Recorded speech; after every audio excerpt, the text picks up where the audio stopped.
नारायणं नमस्कृतं नरं चैव नरोत्तमं देवी सरस्वती व्यासं ततो जयमुदीरयेत् नष्टप्रायेषु अभद्रेषु नित्यं भागवतसेव्या भगवती उत्तमश्लोके भक्ति भवति नष्टकी कृष्णाय वासुदेवाय देवकी नंदनाय च नन्दगोपकुमाराय गोविन्दाय नमो नमः। मूकं करोति वाचालं पङ्गुलङ्घयते गिरिं यत्कृपातमहं वन्दे परमानन्दं माधवं श्रीचैतन्य ईश्वरं श्रीगुरुदीनतारिणम्।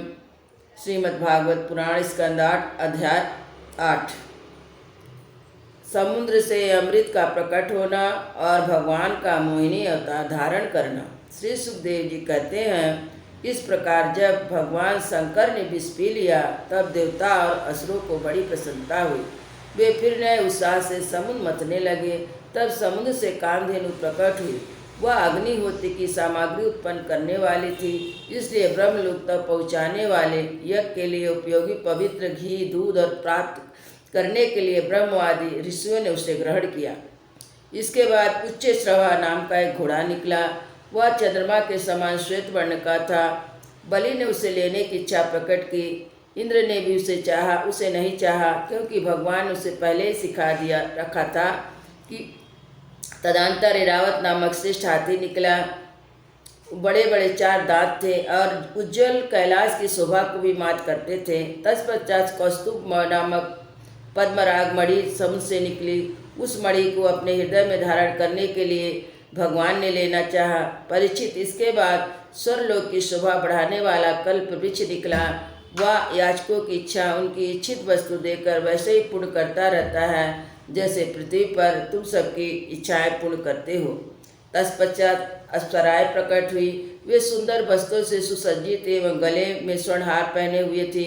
वे अपनी मनोहर चाल और विलास भरी चितवन से देवताओं को सुख पहुँचाने वाले हुए। इसके बाद शोभा की मूर्ति स्वयं भगवती लक्ष्मी जी प्रकट हुई। वे भगवान की नित्य शक्ति हैं। उनकी बिजली के समान चमकीली छटा से दिशाएं जगमगा उठी। उनके सौंदर्य औदर्य यौवन रूप रंग महिमा से सबका चित्त खिंच गया। देवता असुर मनुष्य सभी ने चाहा कि हमें मिल जाए। स्वयं इंद्र अपने हाथों से उन्हें बैठने के लिए बड़ा विचित्र आसन ले आए। श्रेष्ठ नदियाँ ने मूर्तिमान होकर उनके अभिषेक के लिए सोने के घड़े में भर भर कर पवित्र जल ला दिए। पृथ्वी ने अभिषेक के लिए योग सब औषधियाँ दी। गौओं ने पंचगव और बसंत ऋतु ने चैत वैशाख में होने वाले सब फूल फल उपस्थित कर दिए। इस सामग्री से ऋषियों ने विधि पूर्वक उनका अभिषेक किया। गंधर्व ने मंगलमय संगीत की तान छेड़ दी। नर्तकियां नाच नाच कर गाने लगी। बादल सदे होकर मृदंग डमरू ढोल नगारे नरसिंह शंख भेड़ू बीड़ा बड़े जोर से बजाने लगे।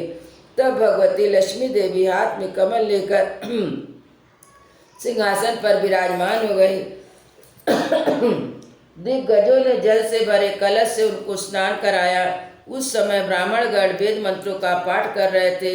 समुद्र ने पीली रेशमी वस्त्र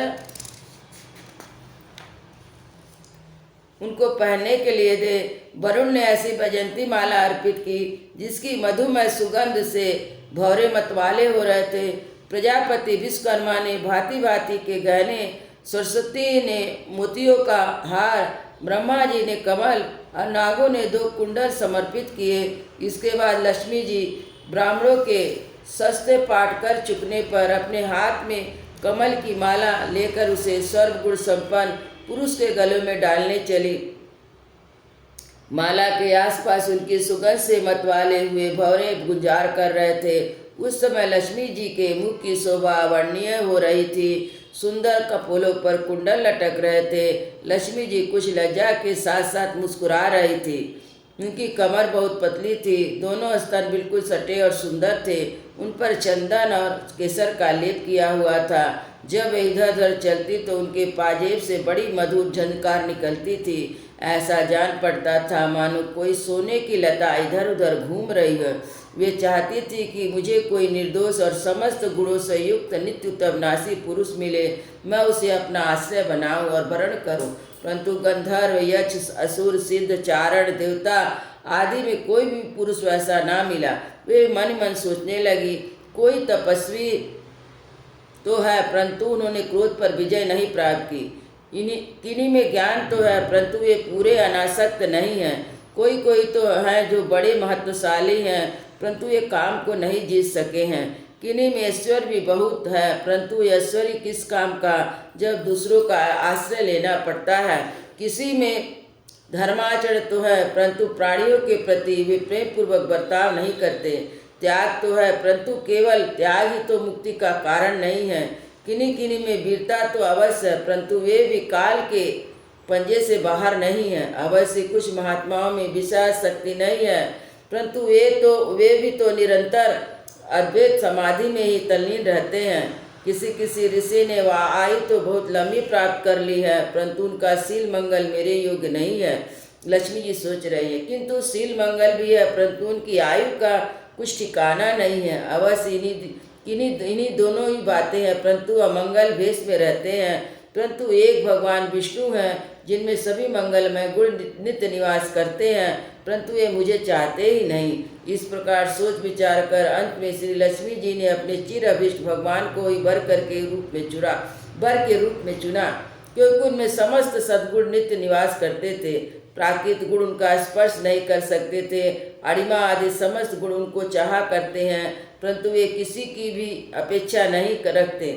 वास्तव में लक्ष्मी जी के एकमात्र आश्रय भगवान ही है, इसी से उन्होंने उन्हीं का वरण किया। लक्ष्मी जी भगवान के गले में नवीन कमलों की सुंदर माला पहना दी, जिसके चारों ओर झुंड के झुंड मतवाले मधुकर गुंजार कर रहे थे। इसके बाद लज्जापूर्ण मुस्कान और प्रेमपूर्ण चितवन से अपने निवास स्थान करके वक्ष स्थल को देखते हुए इनके पास खड़ी हो गई। जगत पिता भगवान ने जगत जननी के समस्त संपत्तियों की अधिष्ठात्री देवता श्री लक्ष्मी को अपने वक्ष स्थल पर सर्वदा निवास करने का स्थान दिया। लक्ष्मी जी ने वहाँ विराजमान होकर अपनी करुणा भरी चितवन से तीनों लोकपति अपनी प्यारी प्रजा की अभिवृद्धि की। उस समय शंख, तुरही, मृदंग आदि बाजे बजने लगे। गंधर्व अप्सराओं के साथ साथ नाचने गाने लगे। इसमें बड़ा भारी शब्द होने लगा। ब्रह्मा, रुद्र, अंगिरा आदि सब प्रजापति पुष्प वर्षा करते हुए भगवान के गुण स्वरूप और लीला आदि के यथार्थ वर्णन करने वाले मंत्रों से उनकी स्तुति करने लगे। देवता, प्रजापति और प्रजा सभी लक्ष्मी जी की कृपा से शील आदि उत्तम गुणों से उत्पन्न होकर बहुत सुखी हो गए। परीक्षित, इधर जब लक्ष्मी जी ने दैत्य और दानव की उपेक्षा कर दी, तब वे लोग निर्मल और युद्धोग्रही, निर्जल और लोभी हो गए।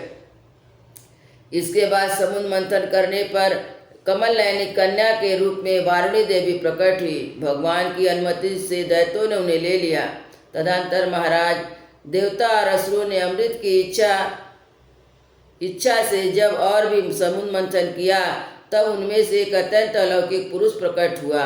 उसकी भुजाएं लंबी और मोटी थी, उसका गला शंख के समान उतार चढ़ाव वाला था, आंखों में लालिमा थी, शरीर का रंग बड़ा सुंदर सांवला सांवला था, गले में माला, अंग अंग सब प्रकार के आभूषण से सुसज्जित, शरीर पर पीताम्बर, कानों में चमकीले मणियों के कुंडल, चौड़ी छाती, तरुण अवस्था, सिंह के समान प्राकर, अनुपम सौंदर्य, चिकने और घुंघराने बाल लहराते हुए उस पुरुष की छवि बड़ी अनोखी थी।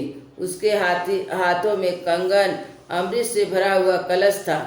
वह साक्षात विष्णु भगवान के अंशांश अवतार थे। वे ही आयुर्वेद के प्रवर्तक, यज्ञभुक्ता, धन्वंतरी के नाम से प्रसिद्ध हुए। जब दैत्यों की दृष्टि उन पर तथा उनके हाथ में अमृत से भरे हुए कलश पर पड़ी, तब उन्होंने शीघ्रता से बलात् उस अमृत के कलश को छीन लिया। वे तो पहले से इस ताक में थे कि किसी तरह समुद्र मंथन से निकली हुई सभी वस्तुएं हमें मिल जाए। जब असुर उस अमृत से भरे कलश को छीन ले गया, तब देवताओं का मन विषाद से भर गया। अब वे भगवान की शरण में आए। उनकी दीन दशा देखकर भक्त वत्सल कल्पतरु भगवान ने कहा, देवताओं, तुम लोग खेद मत करो, मैं अपनी माया से उनमें आपस में फूट डालकर अभी तुम्हारा काम बना देता हूँ। परीक्षित, सुखदेव जी मुनि कहते हैं, परीक्षित, अमृत लोलुप दैत्यों में उसके लिए आपस में झगड़ा खड़ा हो गया। सभी कहने लगे, पहले मैं पीऊँगा, पहले मैं, तुम नहीं। उनमें जो निर्बल थे, उन बलवानों को दैत्य विरोध करने लगे। जिन्होंने कलश छीनकर अपने हाथ में ले रखा था, वे ईर्ष्या बस धर्म की दुहाई देकर उनको रोकने और बार बार कहने लगे, भाई, देवताओं ने भी तो हमारे बराबर ही परिश्रम किया है, उनको भी एक भाग के समान इसका भाग मिलना ही चाहिए। यही सनातन धर्म है। इस प्रकार दैत्यों में तू मैं हो रही थी। उसी समय सभी उपाय जानने वाले स्वामी चतुर शिरोमणि भगवान ने अत्यंत अद्भुत अवर्णीय स्त्री का रूप धारण किया। शरीर का रंग नीला श्यामल कमल के समान श्याम देखने ही योग्य था। अंग प्रत्यंग बड़े ही आकर्षक थे।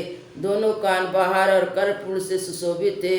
सुंदर कपोल, ऊंची नासिका और रमणीय मुख था। नई जवानी के कारण स्तन उभरे हुए थे। उन्हीं से भार से कमर पतली हो गई थी। मुख से निकलती हुई सुगंध से प्रेम से गुनगुनाते हुए भैर उस पर टूट पड़ते थे, जिससे नेत्रों में कुछ घबराहट का भाव आ जाता था। अपने लंबे केश पासों में उन्होंने खिले हुए बेल के पुष्पों की माला गुथ रखी थी। सुंदर गले में कंठ के आभूषण, सुंदर भुजाओं में बाजूबंद सुशोभित थे। इनके चरणों में निपुण मधुर ध्वनि से रुंझुन कर रहे थे। स्वच्छ साड़ी से ढके हुए नितंब दीप पर शोभामान करधनी अपनी अनूठी छटा छिटका रही थी। अपनी सजल मुस्कान, नाचते हुए तिरछी भवें और विलास भरी चितवन से मोहिनी रूपधारी भगवान दैत्य सेनापति के चित्त में बार बार कामोद उत्पन्न करने लगे। वृंदावन बिहारी लाल